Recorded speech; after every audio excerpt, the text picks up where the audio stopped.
Welcome to the Probate Nation. My name is Richard Ruddy. You know, estate planning often involves consulting with an attorney to discuss your goals and objectives. And typically that consultation seeks to gather information through an estate planning workbook you're asked to complete. Our show last week began a discussion about the what, which is an inventory of the assets you have for a revocable trust plan. Tonight we're going to complete that discussion, and the goals of these two shows are to educate you as to the importance of this asset information and provide tips to consider in handling each asset and identify quick fix pitfalls to avoid along the way. We are pleased to have back with us tonight two Northern Virginia estate planning attorneys. They will continue a review of the asset information gathered in a typical estate planning workbook for a revocable trust estate plan. So let me introduce our guest again. First, Todd Spignardo is an attorney with Rees Broome based in Tysons Corner, Virginia. His practice focuses on estate planning and estate administration in Virginia, Maryland, and the District of Columbia. He is a graduate of the College of Charleston and the George Mason University School of Law. And he is a member of the Northern Virginia Estate Planning Council. Our other guest, Dominique Braggs, is the founder of the Braggs Law Offices. She represents clients in Virginia, Maryland, and D.C. as well on wills, trust, and probate. She has a special focus on a very popular topic area called digital asset planning, one of the most overlooked yet increasingly vital pieces of modern estate planning. She graduated from the University of Louisville Law School and is a member of the Northern Virginia Estate Planning Council as well. Please welcome back attorneys Dominique Braggs and Todd Spignardo.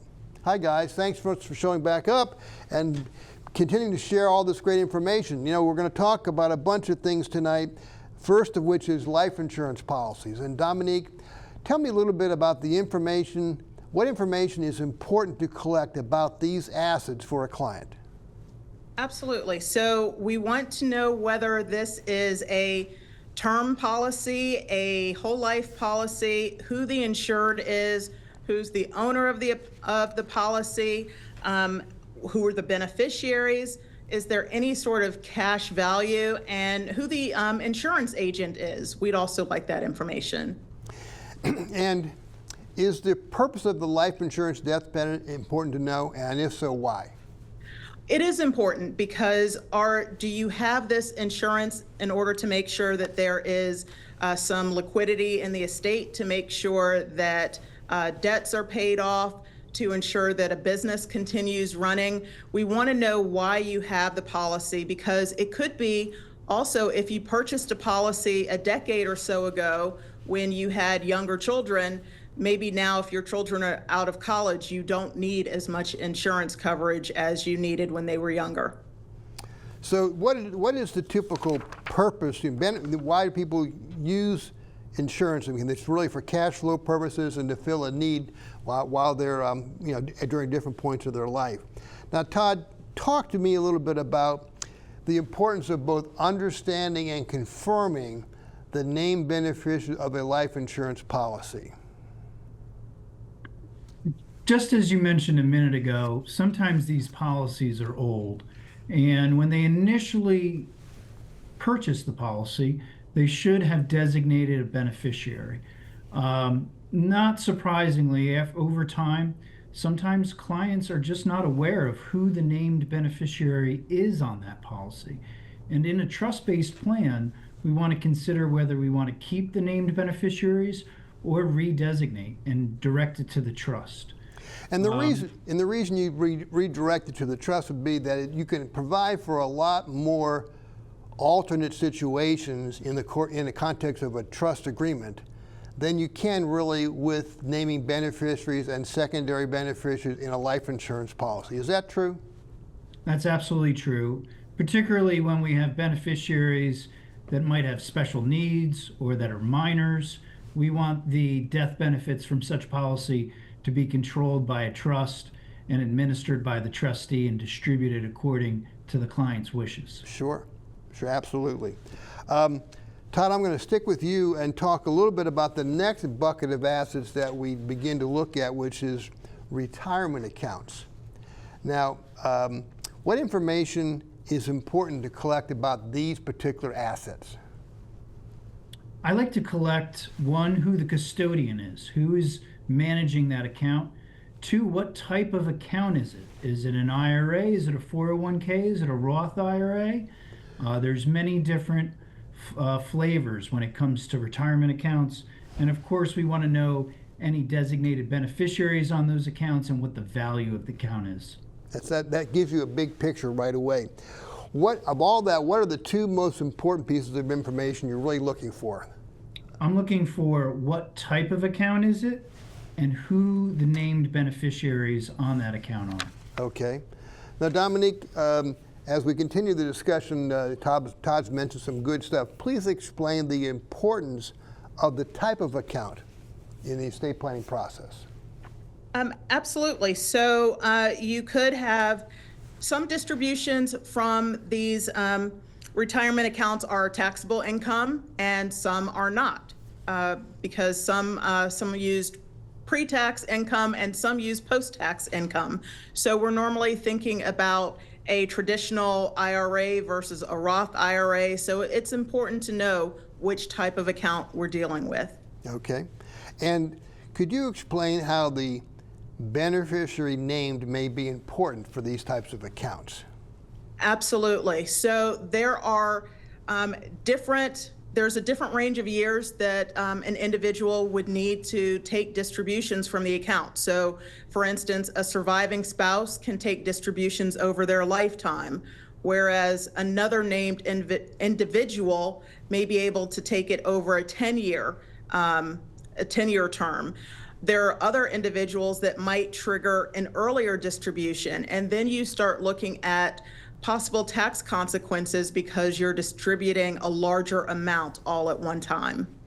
And of course, if the beneficiary of these accounts is an estate or a trust, that can cause maybe an acceleration of the payout? Absolutely. That could cause anywhere from an immediate to a 5-year payout, depending on how it's structured. Okay. So it's important to make sure we have an understanding about that. Todd, let's talk a little bit about the business interests that sometimes appear on these estate planning workbook information. What information is important to initially collect about a business that somebody may own? I like to get information about the business, including the name, the state in which it's organized or incorporated. So that really plays into what type of business. Are we talking about a partnership, an LLC, a corporation? I like to know how the business is taxed from an income tax perspective. Is it a C Corp? Is it treated as a partnership or an S Corp? All of that information is very helpful, but I also like to know how much of the business does the client own? Do they own 100% of it? Do they own 50% or a much smaller share? And that plays into what are the controlling documents for the business, such as a membership agreement or a partnership agreement, and are there any restrictions on the sale or disposition of that interest in the business? Now, you mentioned documents that might restrict the transfer, because obviously typically if we're using a revocable trust as part of our estate plan, we generally are going to want to take this business interest and, if we can, put it in the trust so we can avoid having to probate that and pay the probate tax. But sometimes there may be restrictions, or at least some steps you have to take in order to get permission to actually transfer title. Have you seen that frequently with these documents? Frequently, I do see that in operating agreements and partnership agreements, that there's a restriction on transferability.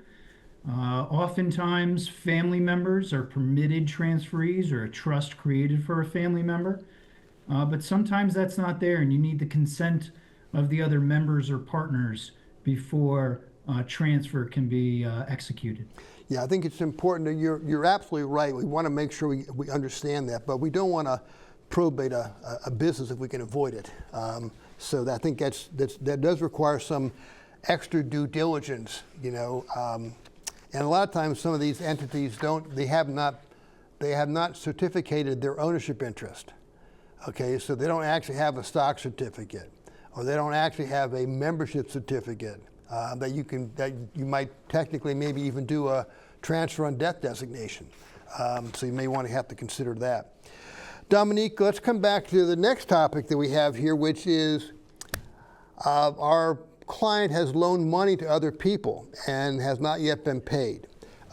What information do we need to collect about this type of asset as part of the estate planning project? So you're going to want to know the name of the debtor, the date of the note, the amount, the payee, when the note matures, and what the current balance is. Okay. So one of the things that does come up is sometimes these notes have not had any payments on them for a number of years, and there might very well be an issue about whether the note is even enforceable anymore. We've seen that come across our desk. So, but why is all this information important in the context of the estate planning project? Well, because you need to know, as you said, whether or not there are any collection issues, whether the note is still enforceable. Is the person that you loan the money to, are they still in business? Do they have any sort of way of being able to repay the debt? Did they go through bankruptcy and therefore was the debt wiped out in bankruptcy? Or can the note be assigned? Is there any way to avoid probate if you're still able to enforce the note? Okay, those are all good things to understand. Before we go too much further, I thought we'd just take a second to talk about, we talked about all of these assets, but let's just take a second to talk about, we're using a revocable trust in order to avoid probate. So let's just kind of recap from what we've talked about so far, how we handle moving that asset into the trust. So Dominique, talk a little bit about real estate. How do I handle getting that title of my house into the trust? So the way that you retitle real estate is that it needs to be recorded on a deed in the land records of the county where the property is located. So just because an asset is listed on a schedule within the trust, that does not mean that the real estate is actually in the trust. The real estate is not in the trust until a new deed is recorded, placing that real estate in the trust. I think you mentioned something that a lot of people misunderstanding, and somehow they have this sense of completion that they've had a schedule attached to their trust agreement that lists all these assets and somehow they're in the name of the trust. Okay, so that is probably one of the biggest misconceptions. Todd, let's talk again about the real estate though. Is there anything, do you encourage people to do a title search of the property before they undertake to move the real estate into the trust? I generally will look at title of the property. It's really necessary. We need to see the last deed that's on record showing that the client owns the property before we move it into the trust. Now, in some of the online tax information from local counties, you can actually see the last deed that's recorded. So if they bring you a deed that has a deed book and page number that tracks with what you're seeing on the tax records, at least you know that's the last deed. You can at least can expect that that's the last deed of record. So is title insurance an issue at all in the process of transferring real property into a trust? Title insurance from, and I don't know the exact year, but I think it's the early 90s forward, includes your revocable trust if you've transferred property into the trust. But for title insurance policies that were written in the 80s or previous to that, it's a good chance that if you're moving the property into the trust, that your title insurance does not automatically convey and protect your interest in the property once it's in the trust. So that would be something we'd reach out to the title insurance company and ask for an endorsement saying that now the trust is included within that policy. So that's a very good point, and I think that's the endorsement, though, if people have to understand, is you bought the property in 1980 and you're transferring into your trust in 2026. The amount of coverage you got in 1980 is a dollar amount based on value then. And when you get that endorsement, they're only going to endorse you for the value from 1980. They're not going to endorse you for the value that's in 2026. So people, it may be something of concern, but it's not going to be it's not going to be a home run as far as protection, if that's what you're looking for. Let's talk about bank accounts, Dominique. Bank accounts and brokerage accounts. What is it that, in order to transfer a bank account into a trust, what is one of the pitfalls people have to overcome in order to make that happen? Well, one of the things is you actually need to have some evidence that you've created the trust. So we provide a certificate of trust. It's basically a summary of your 70-page trust document. It might be a 3 or 4-page summary that you can provide to the financial institution to show that you did actually create the trust. You are the trustee of the trust, and therefore you're able to move that asset into the trust and continue to use that asset. And for bank accounts, one of the things that I think is kind of a headache for people is that you are going to have to physically go into the bank and do the paperwork there. That Yes. I had some lady who was dying of cancer, and they wanted me to go into the bank and get it all taken care of, and I couldn't do it because they wouldn't allow me to do it, and they wouldn't let me take the stuff with me to go have her sign. So that's one of the things there. Now, to contrast that, if you're trying to move a brokerage account into a trust, how difficult is that to do?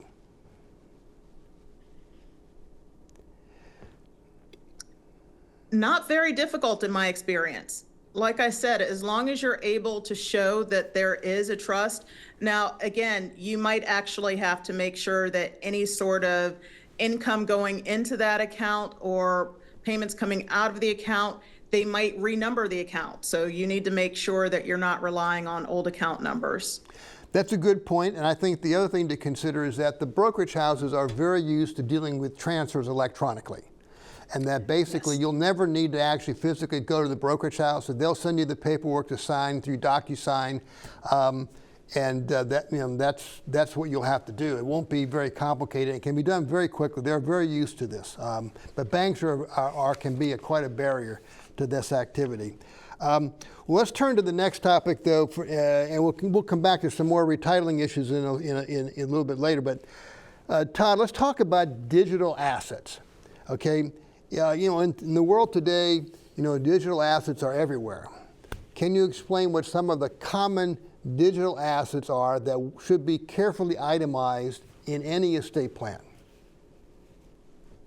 We really all have digital assets nowadays. It can be your email accounts. It could be your online checking accounts.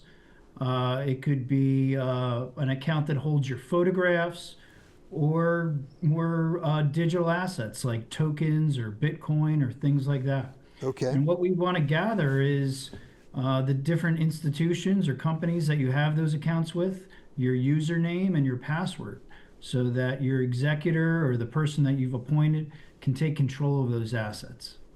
Now, Dominique, I know this is a special area of interest to you. So is there anything that can be done in the course of estate planning to make sure that these digital assets are not lost? Absolutely. So if you have a plan that was created prior to 2016, you probably don't have specific language about digital assets in those plans. Most states, based under, there's a statute called RFADA. Most states went ahead and adopted it in 2016, 2017, 2018, but it states that digital assets will be treated the same way as personal property. But what you want to do is you want to make sure that you have specific language in your estate planning documents. So those are your power of attorney documents along with your will. You want to make sure that someone is appointed to be able to access these assets, to be able to control them, to close them down. You also want to make sure that that you've given them access to the content as well as the catalog. So for instance, Todd mentioned email accounts. It doesn't do you a lot of good to get access to the catalog, which is just the to, from, and the title of the email. You actually do need to see what the content of those emails are. So if you are someone who has been appointed to be able to assist with the running of a business, you want to make sure that you can access content as well as catalog. Okay, good to know. Now, is there, what type of information should be collected about each of these digital assets then? Well, when we're talking about these digital assets, think of it as anything that has a password and a login, you could consider as a digital asset. So you are going to want to do an inventory first thing. The typical individual could have upwards of 100 of these digital assets in various accounts. A business owner has about 250 of these assets and accounts on average. Oh, wow. Is there any legal consequence, and we're going to have to move on to our next topic, is there any legal consequence to access this information, this online digital assets, after someone has died?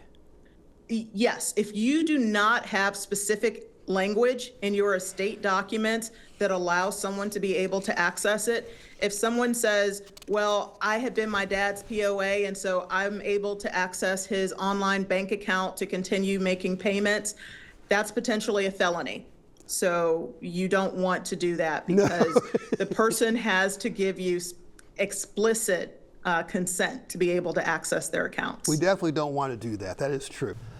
All right, Todd, I think we need to touch, before we go to closing comments, I want to just ask you about other assets. What other assets have we not talked about that we ought to at least address in the context of our estate planning workbook? Something that most of us don't think of as assets are our pets, and consider how we should care for them, who should take responsibility, and whether they need funds for their care. And Dominique, how about yourself? What's one thing you would suggest it's been missing from our discussion so far?